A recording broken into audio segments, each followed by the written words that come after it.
My ex-girlfriend hijacked my security access to impress her new man. So, I made certain she ended completely ruined. Have you ever been so utterly betrayed by someone you once loved that their petty revenge almost destroyed your entire career? Because my ex didn't just break my heart, she tried to break my future, and I watched her break her own. This isn't just about a bad breakup. It's about the shocking lengths some people will go to when they feel scorned and the sweet, cold taste of justice when it finally hits. My name's Jared. I'm 26, and I work at one of the busiest ports in the country.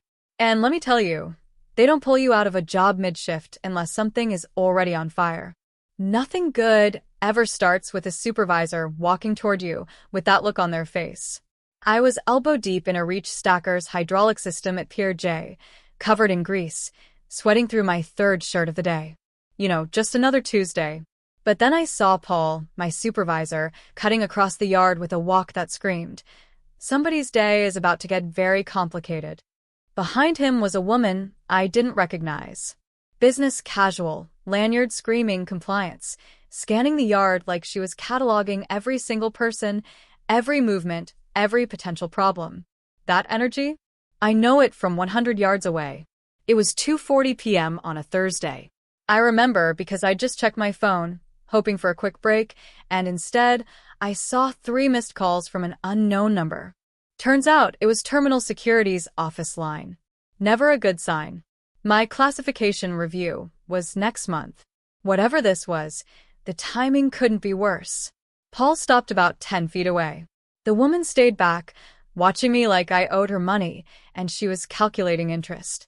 The constant roar of the yard, forklifts beeping, cranes humming, radios crackling, suddenly felt deafening. "King," Paul said, his voice unusually strained. "Leave the tools. You need to come with us." I wiped my hands on a rag that was already past useful. My gut was twisting. "What's going on?" I asked, but he just shook his head. "Security office. Now."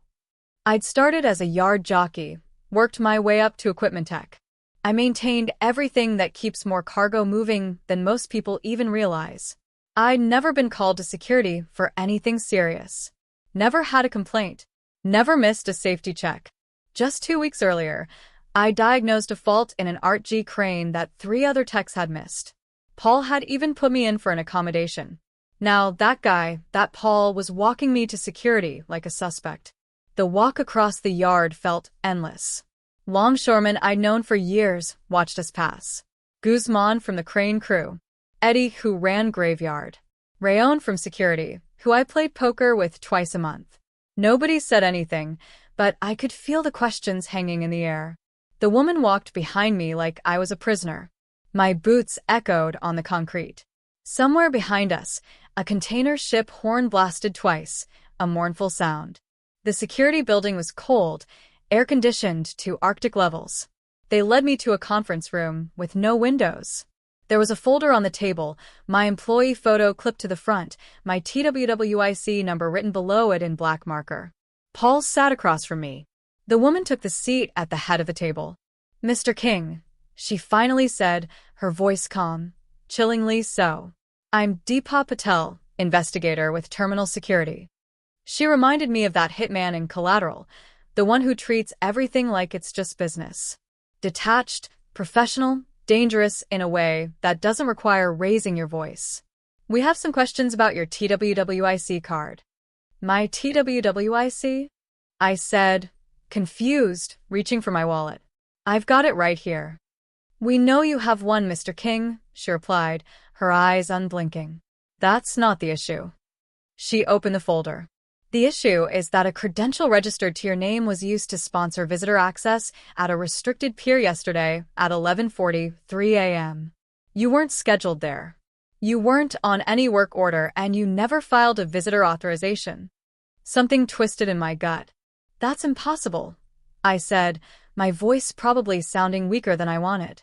"I didn't authorize any visitor access." She slid a photograph across the table. It was grainy, pulled from security footage, but clear enough. A woman walking through a gate checkpoint with a temporary badge clipped to her jacket. Dark hair. Expensive sunglasses. A face I'd been trying not to think about for 3 weeks. Kelsey. My ex-girlfriend. The woman I'd blocked on everything after she humiliated me at a company event. The woman who apparently decided the silent treatment wasn't enough and escalated to actual crimes. Do you recognize this woman? Ms. Patel asked. My brain was trying to process something so stupid, so reckless, so completely insane that it just couldn't accept it was real. I didn't answer immediately. Mr. King. Her voice was a low hum. Yeah, I finally managed, the word like a stone in my throat. That's my ex-girlfriend. Ms. Patel's pen stopped moving. Your ex-girlfriend used your credentials to gain visitor access to a secure port facility. I didn't give her permission to do that, I insisted. I didn't ask if you gave her permission, she corrected flatly. I'm telling you what happened. She pulled out another photograph. Kelsey wasn't alone. There was a guy with her. Tall, slick haircut, expensive suit. He was holding a phone up like he was recording something. Who's the man? I asked. No idea. Never seen him before. She used her credential number to get a visitor badge, brought an unauthorized individual inside with her, and they spent close to an hour in a restricted zone. Do you understand how serious that is? Oh, I understood. Unauthorized access violations aren't parking tickets. We're talking criminal charges, facility prosecution, the kind of stuff that ends careers and starts court cases. My career. My life. Everything I'd worked for. I didn't know she had my card. I said, the words heavy. Then how did she get it? And that's when I realized the answer would either clear me or bury me. 3 weeks earlier, everything was still, well, normal. Kelsey and I had been together about 1.5 years. Met at a friend's birthday thing in San Pedro. She worked for some boutique PR firm in LA, pretty, ambitious, and she had this way of making you feel like you were the most interesting person in the room. At least, that's how it started. My classification review was 2 months out. I was putting in extra hours, staying clean, doing everything right. And she was on my case about not being present enough in her life. I'm not going to pretend I didn't see the red flags. I saw them. I just convinced myself they were yellow, maybe orange at worst. I told myself everyone has quirks. Everyone has baggage. I was being mature by overlooking the small stuff. She'd get weird about my job sometimes. Not openly critical, but these little comments that stuck in your brain like splinters. Like when I'd come home smelling like diesel and she'd wrinkle her nose, asking if I could shower before sitting on her couch. Or when she'd introduce me to her work friends and say I was in logistics instead of saying I fixed heavy equipment at the port. One time, she even joked that I should tell people I was in supply chain management because it sounded more serious. I laughed it off. Thought she was just being helpful. The thing that blew everything up happened at an awards dinner her company organized. Some hotel ballroom in Marina del Rey. Chandeliers the size of my truck. Round tables with too many forks. People in expensive clothes congratulating each other for campaigns nobody outside that room had ever heard of. Kelsey insisted I come. Said it would be good for me to see her world. Said her boss would be there, and it was important for her career. I should have said no. I was tired. I'd worked a double the day before, fixing a reach stacker that kept stalling mid-lift. My hands still had grease under the nails that I couldn't scrub out. But she'd been on my case about not being present in her life. So I went. The ballroom was packed. Everyone looked like they'd stepped out of a catalog. I felt like an extra in a movie about people who matter, wandering around while the real characters had conversations. Her friends were there, the whole crew. Megan, who worked at the same PR firm and never remembered my name. Julia, who sold something to do with wellness and always talked like she was pitching a product. And this guy named Trent, who apparently owned a startup that did something with AI and real estate. He had that particular kind of confidence rich people have, not earned, just assumed. They were standing near the drink station. When I walked over with Kelsey, the conversation shifted. Megan gave me a quick smile that didn't reach her eyes. Julia glanced at my shoes and then looked away. Trent didn't bother pretending to notice me at all. He was telling some story about a property deal in Venice Beach, and everyone was nodding like he'd just explained gravity. The guy had soft hands and a watch that probably cost more than everything I owned. and I caught him checking his reflection in his glass twice. "There he is," Kelsey said, looping her arm through mine. "My hardworking man." "What do you do again?" Trent asked, his eyes drifting over me. He just wanted me to say it out loud, so everyone could hear. "Equipment tech at the port. Long Beach." The port. Julia tilted her head like I'd said something confusing. "Like shipping containers?" "Yeah." "I maintain the cranes and yard equipment." "Oh." She gave me a fake smile. "That's hands-on." The conversation moved on like I hadn't spoken. Real estate prices, influencer drama, a restaurant in Silver Lake with a 3-month waitlist. I stood there, holding my drink, contributing nothing, feeling like a prop in someone else's life. The chandeliers suddenly felt less impressive and more suffocating. Then Megan made a comment about engagement rings, how her boyfriend was apparently shopping somewhere in Beverly Hills, how she expected something substantial because anything less would be embarrassing. "What about you, Kels?" Julia grinned, leaning in. "Any hints from your guy?" Kelsey laughed. It wasn't a nice laugh. "Please." "You think a doc guy can afford what I'm looking for?" The whole circle laughed. Trent snorted into his drink. Megan covered her mouth like it was too good. And Kelsey, my girlfriend, the woman I'd spent 18 months building something with, just smiled. Didn't correct herself. Didn't say she was joking. Just let it sit there like it was the most obvious truth in the world. "I mean, don't get me wrong, he's sweet," she continued, warming to the audience. "But let's be realistic. I'm not walking around with some half-carat thing from Costco. A girl has standards." More laughter. Then she patted my arm like I was a golden retriever who'd done a trick. Didn't even look at me while she did it. I set my glass down on the nearest table. Didn't say anything. Didn't make a scene. Just turned around and walked toward the exit. I heard Kelsey call my name once, but she didn't follow. I sat in my truck in the hotel parking garage for 20 minutes before I drove home.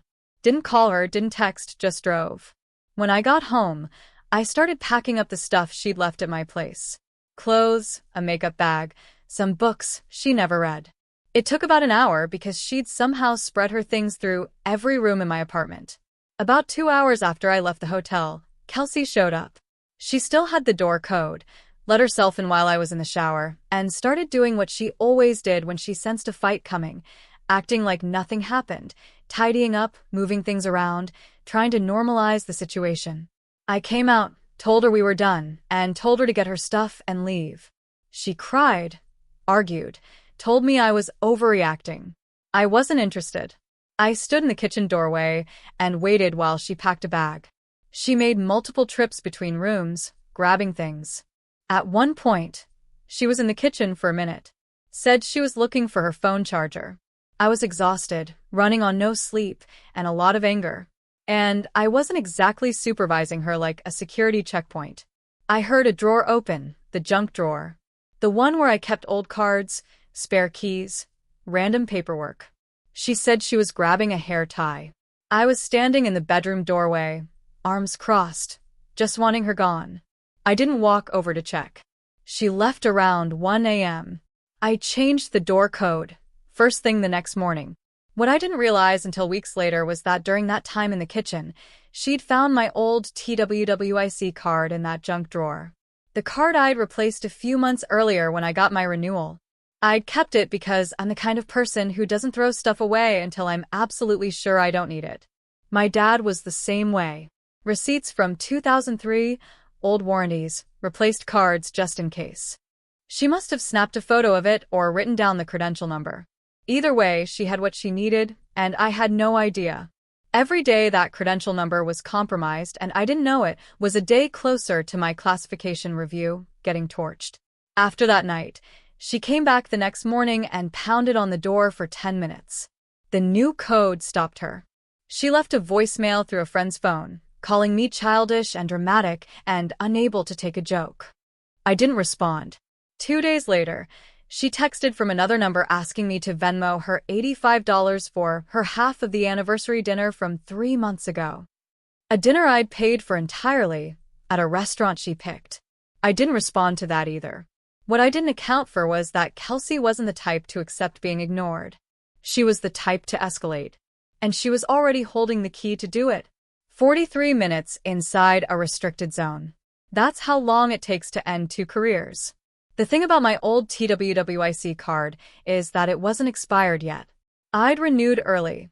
My new card came through a few weeks before the old one's expiration date. That overlap is standard, so you're never without valid credentials. But the old card's credential number still scanned as valid in the system until its expiration hit. I just wasn't carrying it anymore, because I had the new one in my wallet. I should have surrendered the old card or cut it up. That's what protocol says. But I tossed it in the junk drawer and forgot about it because honestly, who thinks their ex-girlfriend is going to photograph a port security credential? Here's what happened at the restricted pier. Kelsey pulled up to the visitor lane at a gate checkpoint with some guy in her passenger seat. Told the guard she had a scheduled escort visit. Gave my name and credential number as the sponsoring employee. She'd memorized it from that photo she took that night in my kitchen. Handed over her own driver's license for the temp badge. Said I was already inside, waiting for her at Pier J. The gate was chaos that morning. A truck had thrown a code 2 lanes over, blocking traffic. Radios blaring dispatch calls. A supervisor sprinting across the checkpoint. Trucks backed up 20 deep, drivers laying on horns. Standard procedure is to call the sponsor, verify they've filed a visitor authorization, confirm they're on site. The guard punched in my credential number, saw it matched an active employee, but he was already 3 problems deep. So he skipped the verification call, printed her temp visitor badge, logged the entry under my name as sponsor, and waved her through. It happens more than it should when you're understaffed and the line is growing. Sometimes you skip the verification step just to keep things moving. A human mistake. And Kelsey walked right through it. She brought a stranger into a restricted facility. They were told to wait near the gate office for their sponsor, but instead, they grabbed a couple of high-vis vests off a rack by the entrance and wandered into the yard. 2 people in vests don't pop visually when everyone's moving fast. They spent close to an hour shooting video of container yards that handle cargo from every corner of the planet. Kessler's lawyer actually turned the footage over during discovery, trying to cut his client a better deal. He'd filmed the yard operations, the crane movements, the container stacks. Shot it like a nature documentary. Smooth pans, dramatic angles, voiceover about the hidden backbone of American commerce. The guy treated a secure facility like his personal film set. Even posed Kelsey in front of a gantry crane like it was a photo shoot. Because the system eventually catches up. The gate log showed my credential number as the visit sponsor, but I'd never filed a visitor authorization and wasn't even assigned to that pier. When that mismatch hit the daily review, it triggered a flag. When they pulled the footage and saw 2 people in designer clothes walking around a secure area like they were location scouting, it triggered a lot more than a flag. Ms. Patel leaned back in her chair. So, she had access to your apartment. She knew where you kept the old card. And she used it 3 weeks after you ended the relationship. That's what I'm telling you, I said, my jaw tightening. You understand how that looks? Yeah, I replied, my voice flat. I understand how it looks. But I'm telling you what happened. I didn't help her. I didn't know she took a photo of it. Ms. Patel studied me for a long moment. Her pen tapped against the folder 3 times. Then she closed it. We're going to need you to come back in tomorrow. Don't leave town. I walked out of that building knowing one thing. My career was now hanging on whether a stranger believed me over my vindictive ex-girlfriend. Administrative leave sounds like a vacation until you realize you're the one being investigated. The investigation stretched into the next week. I was put on administrative leave, which meant I sat at home watching the walls while Ms. Patel and her team pulled apart every detail of my life. Phone records, access logs, any communication I'd had with Kelsey in the past 6 months. My classification review was frozen. I'd wake up at 4:30 a.m. out of habit, get halfway dressed before remembering I had nowhere to go. By day 3, I was reorganizing my toolbox in the garage just to have something to do with my hands. By day 5, I'd rebuilt the garbage disposal, fixed a slow drain in the bathroom, and recaulked every window in the apartment. My neighbor knocked on my door and asked if I was renovating. I told him I was losing my mind.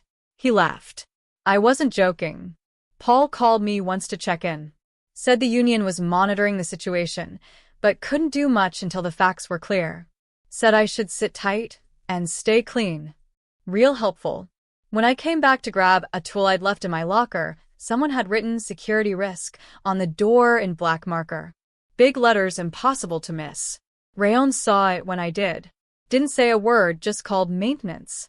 Had it painted over within an hour.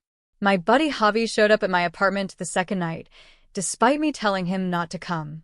He worked yard operations, drove tractors, knew everybody and everything that happened on the docks. So, let me get this straight, he said, sprawled on my couch, eating my chips. Your ex pulled a catch me if you can on terminal security? Just walked right in with a badge that wasn't even hers. Pretty much. That's unhinged. He shook his head. What are you going to do? Tell the truth. Hope they believe me. You think they're going to believe you? I didn't answer. I honestly didn't know. From the outside, the story looked bad. Ex-girlfriend uses my credentials right after public breakup.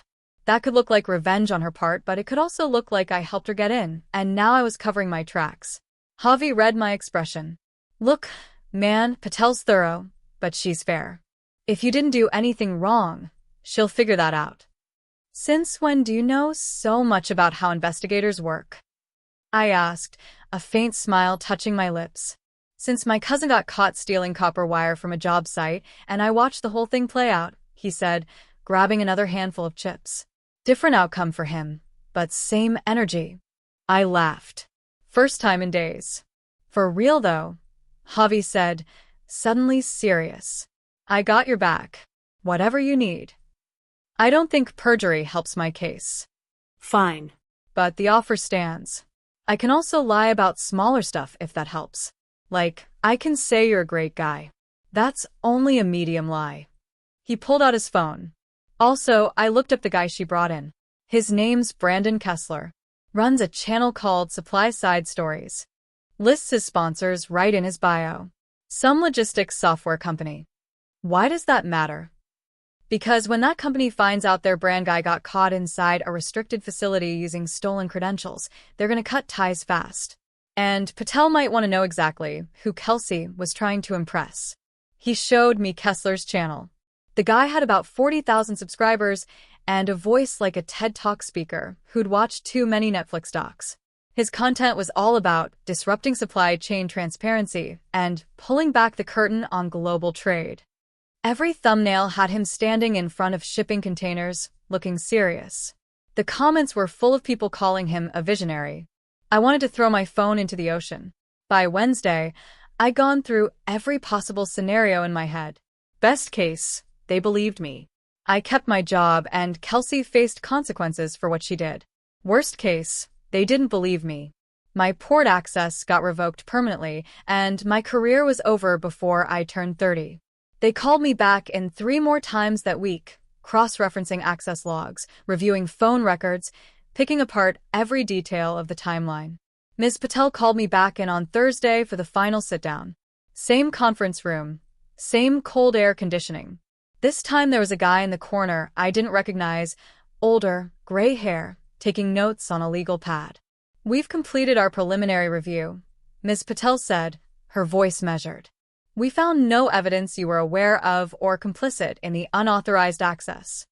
I let out a breath I didn't even know I was holding. Asterisk okay. Okay, a win. Asterisk, however, she paused. That word hung in the air, chilling me again. Your negligence in securing your credential created the opportunity for this breach. The old card should have been surrendered or destroyed per protocol. So, what does that mean for me? I asked, my voice tight. Formal reprimand, mandatory retraining on credential security, 6-month probationary period. One more incident, and your credential privileges are revoked. She paused again. And unofficially? Unofficially, she said, a flicker of something in her eyes. You're lucky you're good at your job, and Paul went to bat for you. I nodded. It wasn't great, but it wasn't over. My career was still alive. What about her? Something else flickered in Ms. Patel's eyes. It almost looked like satisfaction. She's facing serious charges. Unauthorized facility access. Facilitating unauthorized entry of an unvetted individual. Recording in a restricted zone. The individual she brought, Brandon Kessler, is facing the same charges. The case got referred for prosecution. Good, I said, a bitter satisfaction rising in my chest. Ms. Patel raised an eyebrow. That sounded personal. It is personal, I retorted. She walked into my workplace with my stolen credentials to shoot content for some guy's channel. Javi told me later I should have kept that last part to myself. He was probably right. Some people can't accept when the game is over. They just keep playing until someone calls security. I went back to work the following Monday. My retraining deadline was in 3 weeks. Every shift felt like a test I couldn't afford to fail. Javi found me during lunch break, practically vibrating with excitement. Okay, so I heard something. Rayon said Patel told the gate guys to flag Kelsey's plates and notify her immediately if she shows up anywhere near the facility. That seems thorough, I said, impressed despite myself. Thorough? That's not thorough, man. That's personal. Javi's grin got wider. I respect it. 3 days later, I was running a diagnostic on an REG crane at the north end of the yard when my radio crackled. King, you copy? It was Javi. He wasn't supposed to be on this channel. What are you doing on maintenance frequency, dude? South Gate right now. You're gonna want to see this. I shouldn't have gone. It wasn't my business anymore. The smart move was to stay at my station, finish my work, and let the system handle it. But I'm not always smart, and some things you just have to witness. I drove one of the yard vehicles over to the gate area and parked behind a container stack where I could see without being seen. Javi was already there, leaning against a fence post, pretending to check something on his clipboard. Kelsey's car, her white BMW that she was so proud of, was stopped at the gate checkpoint. From what I pieced together later, she'd convinced some new guy she was dating that she had connections at the port and could get them a tour. Whether she actually believed she could talk her way back in, or just wanted to prove she could still pull it off, I don't know. Either way, she drove right up to the gate like nothing had ever happened. I could see her through the windshield talking to the guard. Even from 50 yards away, I could tell she was using that voice. That particular tone she'd used when she wanted something from customer service. Sweet, but with an edge. The guard wasn't having it. He was on his radio calling something in, face completely neutral. Kelsey kept talking, gesturing with her hands. The guy in the passenger seat, the new guy, not Kessler, looked deeply uncomfortable. Then, a security SUV with terminal markings pulled up. Ms. Patel stepped out. She was wearing the same calm, unreadable expression. She walked to Kelsey's window with a folder in her hand, posture relaxed, movements unhurried, like she had all the time in the world. I was too far away to hear what she said. But I saw Kelsey's body language change immediately, confident to defensive in about 2 seconds flat. She was arguing, explaining, justifying. Ms. Patel didn't argue back. She just handed Kelsey the folder through the window and stepped back. Kelsey threw the folder on her dashboard. Even from this distance, I could see her face going red. She was yelling now, loud enough that I could hear the pitch, even if I couldn't make out words. The guard moved closer to the vehicle, hand near his radio. A trucker waiting for his turn at the gate was leaning out his window, not even pretending he wasn't staring. Then Kelsey made a mistake. She opened her door and got out of her car, like physical proximity would somehow change the math. 2 things happened fast. The guard stepped forward with his hand up, giving a clear verbal warning, and Ms. Patel said something short and quiet that stopped Kelsey mid-step. I found out later what it was, something to the effect of, "Take one more step and you'll be detained." Kelsey got back in her car. She sat there for a long moment, gripping the steering wheel hard. Her passenger was gesturing toward the exit like he wanted to be anywhere else on the planet. She wasn't listening. A small crowd had gathered by now. 3 guys from morning crew, a couple of truckers. Rayon pretending to check something on his tablet while obviously watching the whole thing. Then she backed up, turned around with a screech of tires, and drove away. One of the truckers slow-clapped. Rayon looked up from his tablet and said, "Morning crew's gonna be talking about this for weeks." Javi appeared beside me, grinning. That was beautiful. Yeah, I said, a slow exhale of satisfaction. You okay? I started walking toward the yard vehicle. Let's get back to work. Javi grabbed my arm. Hold up. You're not about to go do something dumb, right? Like what? Like trying to find better footage or talking to the gate guys or anything that puts you back on Patel's radar. Jared, you already won. She just got served in front of half the morning shift. Her new guy looked like he was calculating the fastest way to ghost her. Stay in your lane. He was right. I knew he was right. The fallout came fast after that. The new guy ghosted her within 3 days. Her firm put her on administrative leave, code for clean out your desk quietly. 2 clients dropped her the day after. She got formally terminated the following Monday. I heard that 2 of her biggest clients, a skincare brand and some wellness retreat company, put out statements distancing themselves before her firm even made the announcement. In PR, reputation is the product. Once that's gone, there's nothing left to sell. 17 months building that career, gone in 17 days. The next few weeks were quiet. I kept my head down, did my job, passed my retraining with flying colors, and tried to pretend everything was normal. Then the letter came. It was from a defense attorney, Kelsey's public defender, based on the case number. Very politely worded. Said they were exploring all avenues for their client's defense and requested a meeting to discuss my recollection of events. Specifically, the letter asked whether I'd be willing to provide a statement regarding the nature of shared access and understandings between Kelsey and me during our relationship. Shared access and understandings. That's lawyer speak for, can you say you maybe sort of gave her permission? I read it twice. The language was careful. Nothing in there explicitly asked me to lie, but the implication was obvious. They wanted me to muddy the water, say something vague enough that it could be spun into implied consent. I didn't respond to the letter. A week later, Kelsey showed up at my apartment building. Not at my door. She didn't have the new code, but in the parking lot, sitting on the hood of her BMW when I got home from work. We need to talk, she said as I got out of my truck. No, we don't. Jared, please. Just 5 minutes. That's all I'm asking. I kept walking toward the building entrance. I'm facing charges. Her voice cracked. Serious charges. But you can help. You can tell them it was a misunderstanding, that I had your permission. I stopped walking. You want me to lie under oath? I want you to help me. I want you to remember that we spent 18 months together. And that has to mean something. Now I turned around. You called me a doc guy in front of your friends like it was a punchline. You broke into my apartment after I ended things. You stole my credentials. Brought a stranger into a restricted facility.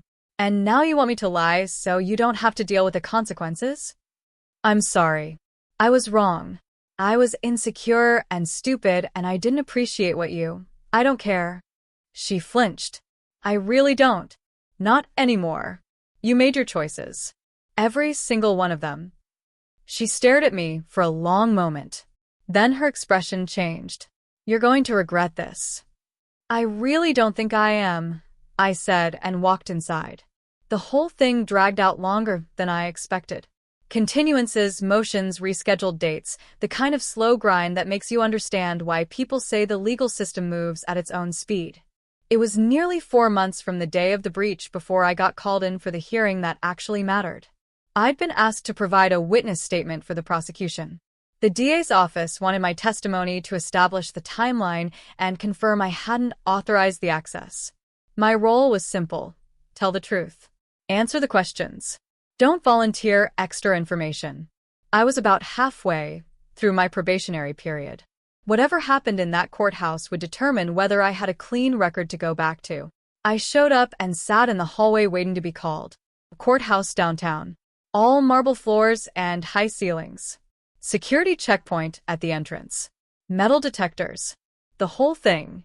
Kelsey was there too, sitting on a bench at the other end of the hall with her attorney, going over documents. She looked worse than the last time I'd seen her. Her lawyer got up and walked toward the restrooms. Kelsey stayed on the bench. Then she saw the bailiff step away from the door to talk to someone. Saw the hallway momentarily clear. She got up and walked straight toward me, clutching a piece of paper. Her other hand held her phone at her side, screen facing me. I need you to look at something, she said. She was standing too close, blocking my path to the courtroom door. She timed it. Back up, Kelsey.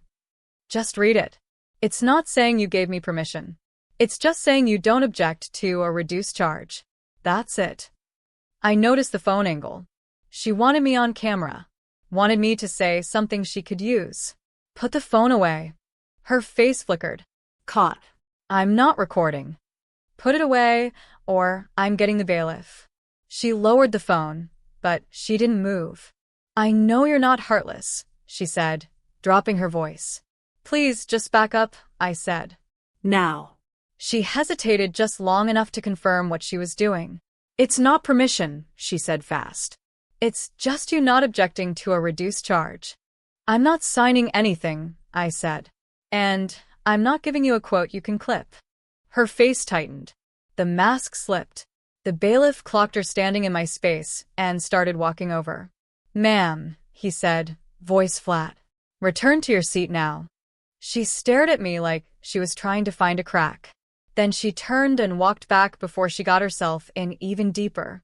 Her lawyer was coming back down the hallway, saw the scene, and his face fell. We need to go sit down, Kelsey, he said quietly. She walked back to her bench without another word. I got called in about 20 minutes later. Kelsey sat at the defense table, staring straight ahead. She didn't look at me once while I was on the stand. I told the truth, just the facts, nothing extra. Answered the questions, confirmed the timeline, explained the credential situation. Stepped down. The whole thing took maybe half an hour. Kelsey ended up pleading to lesser charges. 2 years probation, community service, a permanent trespass ban from Port of Long Beach terminals and associated properties, plus a probation condition to stay away from any port facility. Restitution payments that would follow her for years. And a conviction on her record that would show up on every background check for the foreseeable future. Brandon Kessler took a similar deal. His sponsors dropped him the day the charges were filed. His channel got nuked, not by the platform. He deleted it himself after the comment section turned into a roast. Somebody had screenshotted the charges and posted them under every video. 40,000 subscribers, gone overnight. Turns out pulling back the curtain on global trade hits different when you did it with stolen credentials. Last I heard, he was working at his uncle's car wash in Riverside. Javi met me outside the courthouse with tacos from a truck he swore was the best in Long Beach. We sat in his truck in the parking lot, eating and not talking about anything important. You good? He asked eventually. Yeah, I said, looking out at the city. That was a lot. It was. But it's done now. He handed me another taco. We ate in silence for a while. Then we drove back toward Long Beach. The port lights were coming on in the distance. Cranes silhouetted against the orange sky. Somewhere out there, containers were moving, ships were loading, and the whole machine kept running. My job was to keep it running. Honestly, it's still hard to believe someone would go to such lengths out of spite. It really makes you rethink who you trust. What would you have done in my place? I'm curious to hear your thoughts, so leave a comment below and let me know.